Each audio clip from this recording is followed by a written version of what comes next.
Hello and welcome. Today we finally have some new Dart Zone Pro reveals from Dart Zone. Both of these blasters look pretty darn exciting, but we are going to start out talking about the Adventure Force Tactical Strike Brute Pro. Now, being an Adventure Force blaster, that of course means that the Brute Pro will be exclusive to Walmart in the United States. Now, looking at this blaster, it is definitely very close looking to the Dart Zone Pro Mark II, but with one major difference, and that is that this blaster will take magazines through the grip. Now that is super cool, because while we had a similar kind of blaster in the Dart Zone Pro Mark 2.1, that blaster was a bit bigger and those magazines were proprietary, while the magazine on the Brute Pro is going to be compatible with things like the Venom Pro and Nightingale. This blaster will include two of these magazines, and they both have a 6-round capacity. The blaster is going to fire at about 145 feet per second, which is slower than the Mark 2.1, but about on par with the Dart Zone Pro Mark II. The blaster has this pretty interesting color scheme. I'm not sure if I'm totally sold on it,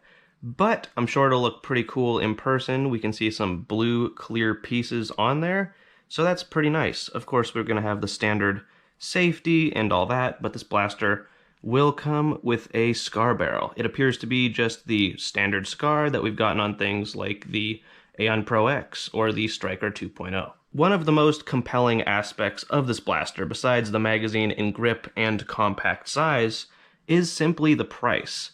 Because this blaster, if we look on Walmart.com, is set to launch at about $25, which that's pretty wild. If you remember sort of the price range of the Mark II, when that first came out, it was around $80. And yes, the build quality was phenomenal, we had metal on the grip, and we did get a holster. But just the fact that you're going to be able to get this blaster for $25, that's incredible. And before I forget to mention, another thing that this blaster does that the Mark II does not, it has slam fire. Very compelling. Now, will it be able to breech load like a Mark II or 2.1? I am not sure. And honestly, looking at it, I don't think we're going to get a breech loading feature with this one because the magazines are just so far down. But I could be wrong. We'll have to see about that. Overall, this looks super exciting. The Brute Pro looks like another excellent Dart Zone offering, and we will be covering it on the channel when it launches, which should be pretty soon. Now let's move on to something very exciting. This is the Adventure Force Tactical Strike Boxer Pro. Being an Adventure Force blaster and not a Dart Zone Max blaster or Dart Zone Pro blaster means that this one is going to be a Walmart exclusive, at least in the United States. So let's break down what we're looking at. The Boxer Pro is an electronic flywheel blaster. We can see the rev trigger right there.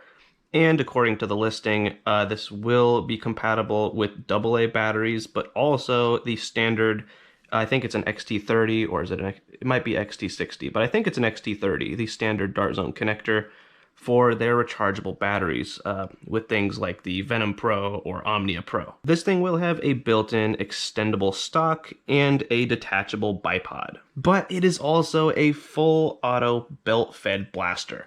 The belt is going to be a 50-round capacity belt, and as far as the rate of fire, with it being full auto, we are looking at 6 rounds a second. And being a pro-grade flywheel blaster from Dart Zone, we are looking at about 150 feet per second out of the box. The Boxer Pro, when it launches, will be going for about $50 US, which in my opinion is certainly not a bad price for a 50-round full auto pro blaster from Dart Zone. I am quite excited for this thing. I mean, I understand that Dart Zone has been getting some flack lately with all the repaints, and in the past they've gotten flack for sort of reinventing things that don't necessarily need to get reinvented.